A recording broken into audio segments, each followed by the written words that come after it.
his assassination, I don't think the country has gotten over that to this day. I think people still mourn this, still feel it as such a blow to the country's amour propre. I think there was this huge sense of loss, both in terms of just a beloved individual and a representative of the faith. That was huge, but then you add in this notion of he never really got to be the beneficiary of the great unfolding of Vatican II. That was devastating, yes, it was definitely devastating, but I think also in some way it helped to inspire more people going into the programs, more people getting involved.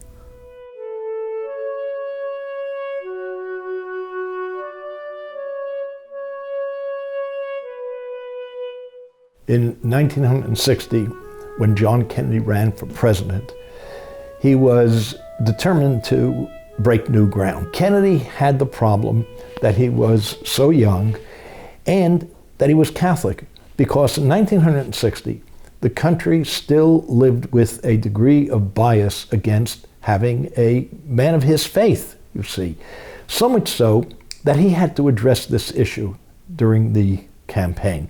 There were some of his advisors who urged him to ignore it, but he understood that it was essential to confront this directly and make clear to people that his religion should not be a bar to his ascension to the presidency.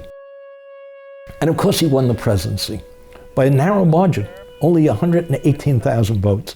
And my speculation in my writing is that the closeness of the election did have something to do with the existing bias against him as a Catholic.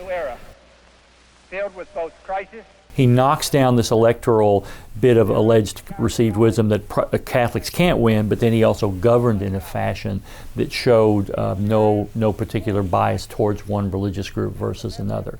Now, what that did for the Catholic Church is it helped move Catholic institutions and people into the mainstream of America by knocking down the centuries-old bias that had been at the heart of American public life that was in fact biased against Catholics in public life. So I think that's the great victory for the country, but also for the church.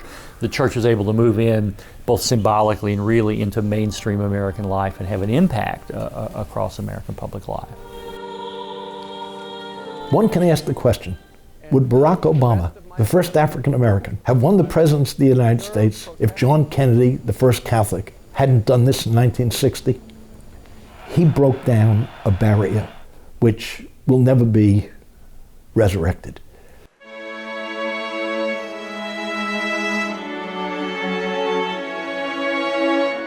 I think that his commitment to human rights, I think his commitment to fighting communism, his commitment to looking out for the poor, and his sort of early work on civil rights all sprung from Catholic social teaching such as it was.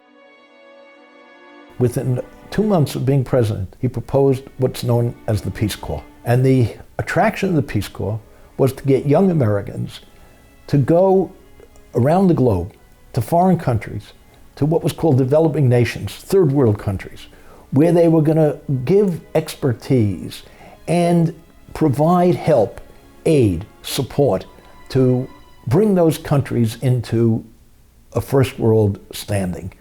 And it was an inspiration. What he was beginning to create with the Peace Corps and the opportunities that he was actually opening up through organizations like the Peace Corps. It was just that whole era, that young people taking charge, young people being a part of the scene. I wanted to be part of it. I wanted to share in it. By being cut down so young and so, frankly, quickly into his presidency, you never really saw what a President Kennedy, who had the benefit of looking at Vatican II, might have had if Kennedy had served 2 terms. The council ended in late 1965, so he would have had more years to sort of wrestle with the implications for his own politics in life in terms of what the council meant. John Kennedy, on the 50th anniversary of his assassination, has an 85% approval rating. He's frozen in our minds at the age of 46. Nobody can imagine now that he'd be 96 years old, but he still represents youth and possibility, hope.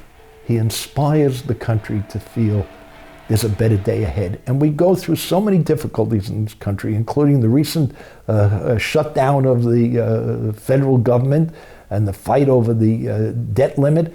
And I think more than ever, people will turn to and think in terms of John Kennedy as someone who could have done better for us.